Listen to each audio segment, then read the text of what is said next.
Welcome to फिल्मी मंत्रा। और आज हमारे साथ एक स्पेशल गेस्ट है जिनके साथ हम होली के बारे में बात करने वाले हैं, उनके प्लान के बारे में बात करने वाले हैं। गुंजन, सबसे पहले तो फिल्मी मंत्रा पर बहुत बहुत स्वागत है आपका। Thank you.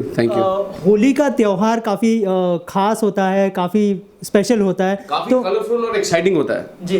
तो जब होली की बात आती है या फिर कलर की बात आती है, सबसे पहले जहन में क्या आता है आपके? सबसे पहले आता है खाना, बहुत सारा खाना जहन में आता है। मैं वैसे बता दूं कि unlike a lot of other people, मुझे होली खेलना अच्छा नहीं लगता।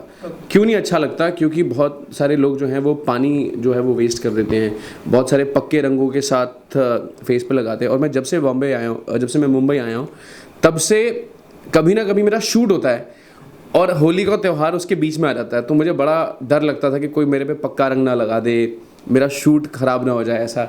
तो मैं नहीं खेलता था। बट फिर पिछले 2 सालों से मेरे जो दोस्त हैं वो सिर्फ ड्राई कलर से मेरे साथ होली खेलते हैं, तो फिर मैंने मज़े लेना शुरू कर दिया है। अच्छा, और इसके अलावा बचपन की कोई यादें हैं जो मतलब किस तरह की होली खेलना पसंद करते थे? मुझे याद है इनफैक्ट मेरे पास क्योंकि मेरे फादर साहब जो हैं वो फोटोग्राफर हैं, तो उन्होंने ना हमारे फेस्टिवल्स, मेरा स्कूल जाना आना वीडियो टेप किया हुआ है। तो मैं एक वीडियो टेप है मेरे पास होली का, कि हम सुबह सुबह उठते हैं, और सुबह सुबह का मतलब मैं 4 बजे की बात कर रहा हूँ। मतलब जो स्कूल के लिए ज़िंदगी में कभी ना उठे, वो छोटा सा बच्चा सुबह 4 बजे उठ जाता था। और मेरे फादर साहब ने वो रिकॉर्ड किया हुआ पूरा, कि मैं उठा हूँ, मैं अपने दोस्तों के घर गया हूँ, मैं घंटी मार के उन्हें उठा रहा हूँ, बुला रहा हूँ। हमने तब ये पिचकारियाँ होती थी और जो गुब्बारे थे वो पिचकारियों से भुलाते थे, और अगर आपको याद हो तो जो टैप्स होते हैं, टैप पे लगा के वो पानी के गुब्बारे भरते थे हम। तो सबसे पहला एजेंडा होता था आपका कि आप बहुत सारे गुब्बारे भर लें। सुबह से लेकर, मतलब 4 बजे की मैं बात कर रहा हूँ, तो 7 बजे तक 2-3 घंटे तो हम सिर्फ ये भर रहे होते थे गुब्बारे, क्योंकि आते जाते वाले पे हम गुब्बारे फोड़ेंगे। और उसके बाद फिर मेरे फादर साहब ने टेप किया कि कैसे हम आते जाते जो लोग थे उनको गुब्बारे फोड़ फोड़ के परेशान करते थे। तो ये मेरे को बहुत अच्छे से याद है। कभी डांट पड़ी है इस वजह से? त्योहार पे नहीं डांट पड़ती थी, वैसे मैं मस्ती कम ही करता था, लेकिन मुझे मालूम है कि where to draw the line.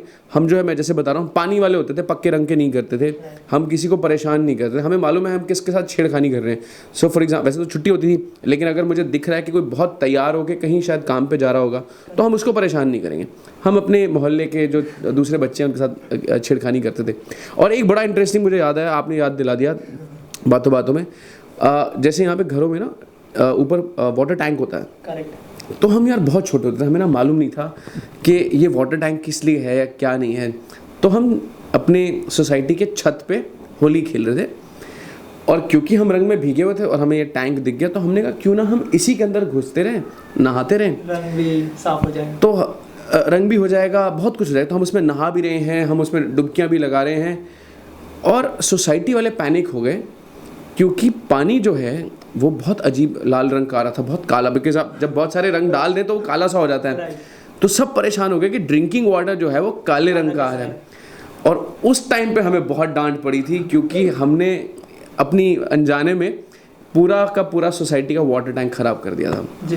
इसके अलावा जो है लोग भांग भी कंज्यूम करते हैं इस टाइम। तो कभी यार मैं पीता नहीं, मैं किसी भी तरह के, या फिर किसी ने गलती से पिला दिया? नहीं, सबको मालूम है कि मैं पीता नहीं हूँ, कोई तरह का अल्कोहल, कोई नशा नहीं। तो मैं भांग से भी बहुत दूर रहता हूँ। तो किसी की हिम्मत नहीं है कि मेरे को किसी चीज़ में मिला के पिला दे, नहीं, मैं नहीं पीता। अच्छा, इसके अलावा स्वीट्स का भी त्यौहार होता है होली, तो स्वीट कौन सा पसंद है? और कभी मतलब वैसे तो मैं जैसे कहते हैं स्वीट टूथ, तो मैं चटोरा हूँ, मुझे बहुत अच्छा लगता है। लेकिन जो है रसगुल्ले बहुत अच्छे लगते हैं मेरे को, सफ़ेद रसगुल्ले हैं, उससे ऊपर कोई चीज़ नहीं लगती मेरे को। तो मेरे को लगता है आप जितने मर्जी दे दीजिए, मैं खा लूँगा। अच्छा, होली का सबसे फेवरेट गाना कौन सा है, अगर हमारी ऑडियंस के लिए आप अगर गुनगुना सके? यार मेरे को तो ऑब्वियसली, वैसे तो ना हमारे जितने भी गाने हैं, ज़्यादा होली पे गाने है ही नहीं है। मतलब अगर देखा जाए, अभी जाके एक बद्रीनाथ की दुल्हनिया में गाना आया, लेकिन जो द मोस्ट आइकॉनिक, ओ रंग बरसे भीगे चुनर वाली रंग बरसे। लेकिन मुझे एक गाना और भी अच्छा लगता है, do me a favour let's play Holi, तो वो भी बहुत अच्छा लगता है गाना। अच्छा, इसके अलावा वॉइस ऑफ इंडिया काफ़ी अच्छा चल रहा है, तो आगे ऐसा कोई जॉनर है जिसमें आप खुद को एक्सप्लोर करना चाहें? क्योंकि काफ़ी सारे टेलीविजन के सेलेब्स बड़े पर्दे की तरफ आ रहे हैं, और बड़े पर्दे के सेलेब्स छोटे पर्दे की तरफ। तो आपका ऐसे कोई ख्वाहिश है कि मैं भी ट्राई करूँ कहीं बड़े? ऑनेस्टली जब मैं चंडीगढ़ में था, जब मैं पढ़ाई कर रहा था, मेरा एक ही सपना था, I wanted to be a television host. I did my masters in dramatics, I did my masters in mass communication. वो इसलिए नहीं किया था कि मैं ये करूँगा या मैं वो करूँगा। पहला सपना था टेलीविज़न होस्ट, वो बहुत पहले पूरा हो गया। मेरे लिए फिल्म होस्टिंग या फिक्शन, नॉन फिक्शन, इनमें ज़्यादा फ़र्क नहीं है. एज लॉन्ग, मेरे लिए इसमें भी फ़र्क नहीं है. As long as I am getting an opportunity to entertain my audience, I am more than happy. हमने पीछे वेब सीरीज़ करी, उस टाइम पे मैं ऑलरेडी एक रियलिटी शो होस्ट कर रहा था और बहुत ही मेरा ग्लैमरस लुक था उस रियलिटी शो में. और मैं जो वेब सीरीज़ कर रहा था उसमें बहुत ही वॉनबी लुक था. छोटे शहर का एक वॉनबी लड़का जो अजीब से ऑरेंज कलर की पैंट और रेड कलर के शर्ट के साथ है, तो बड़े अजीब से भंगी से बाल थे. तो मुझे बोला यार ये क्यों है, you know, it is not going with the look. I said I purposely chose this because I wanted to showcase कि मैं ये भी कर सकता हूँ और मैं ये भी कर सकता हूँ. So for me it's not any different. मतलब जहाँ जहाँ मौका मिलेगा. अब मैं ये वॉइस ख़त्म होने के बाद एक वेब सीरीज़ कर रहा हूँ, the return of Mickey Vicky. तो वो एक अलग अतरंगी प्रोग्राम है. So I am happy anywhere. अच्छा, इसके अलावा डिजिटल प्लेटफॉर्म काफ़ी अच्छा कर रहा है, तो उसके लिए आप कितने खुश हैं? और मतलब कन्विंस करना पड़ा था आपको वेब सीरीज के लिए या फिर आप ऑलरेडी कर? नहीं, I was always convinced for it. I was always convinced. In fact मैं आज से बहुत लोगों को मालूम नहीं होगा, इफ यू गूगल ना, आज से 4 साल पहले I hosted a talk show on YouTube. या and it had all the A-lister singers. The show का नाम था new this week. It was a platform by hungama.com. तो आज से 4 साल पुरानी मैं बात कर रहा हूँ, because I knew that there is a huge potential in online thing. उस समय उसके ज़्यादा व्यूज़ नहीं आते थे because we were very way ahead of time. अभी पिछले 2 सालों में बहुत ज़्यादा हो गया है. So I was always happy because क्या होता है ना कि टेलीविज़न की एक पर्टिकुलर ऑडियंस है. आप हर चीज़ टेलीविज़न पे नहीं डाल सकते, आप हर चीज़ ऑनलाइन नहीं डाल सकते. So thanks to the digital world now a lot of content, बहुत सारे जो अनएक्सप्लोर्ड टैलेंट था उनको अपॉर्चुनिटी मिली है. राइट, और कभी भी देख सकते हैं वो कंटेंट वहाँ. एब्सोल्युटली यार. कभी जैसे अभी क्या हो गया ना, वक्त भी बदल गया है. देखो पहले जो था इंटरनेट था बहुत स्लो, डिवाइसेस थे महंगे, और ये जो था वक्त भी बहुत था, तो लोग कहते हैं टीवी देख लूँगा मैं.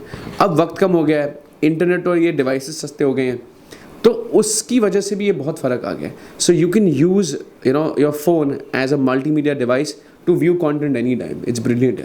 जैसे कि आपने कहा कि एंकरिंग आपका पहले से पैशन था, तो एज ए एंकर आप किसे एडमायर करते हैं सबसे ज़्यादा? यार वैसे तो बहुत सारे लोग हैं. मैं रोशन अब्बास साहब को बहुत एडमायर करता हूँ. उनको देख के मेरे मन में ये इच्छा जगी कि मुझे भी टेलीविज़न होस्ट बनना चाहिए. जावेद जाफरी साहब जो हैं वो मुझे बहुत कमाल के लगते हैं. और in the whole contemporary space I think there is no bigger name than Manish Paul. Right. इसके अलावा कमिंग बैक टू होली, मतलब बहुत सारा पानी वेस्ट होता है, कलर मतलब पक्के कलर लगा देते हैं, तो उसके लिए कुछ कहना चाहेंगे ऑडियंस को कि किस तरह से होली खेलनी चाहिए और मतलब पानी का ज़्यादा वेस्टेज ना? देखिए मैं कौन होता हूँ किसी को ये बात सिखाने वाला कि क्या करना चाहिए क्या नहीं करना चाहिए. आई थिंक सब लोग बहुत समझदार हैं. और मैंने ना एक ऑनलाइन ये पढ़ा था तर्क, बहुत एक किसी महान व्यक्ति ने लिखा कि सारा साल तो बड़ा पानी वेस्ट करते हो, ये तुम्हें ज्ञान त्योहार के दिन क्यों देना है कि पानी वेस्ट ना करो. तो मैं ये कहता हूँ मेरे दोस्त के बूंद बूंद से सागर बढ़ता है. अगर कोई और वेस्ट कर रहा है तो आप न वेस्ट करें. होली जो है वो पानी से नहीं बनती है. होली जो है वो पक्के रंगों से नहीं बनती है. होली जो है वो अच्छे दिलों के रंगों से बनती है. तो अपने दोस्तों के साथ टाइम स्पेंड करें. ये जो है ड्राई कलर्स के साथ होली खेलें, खूब नाचें, खूब गाएं और खूब मस्ती करें. और trust me you can have more fun. चलिए, होली के इस पावन मौके पर हमसे बात करने के लिए बहुत बहुत धन्यवाद.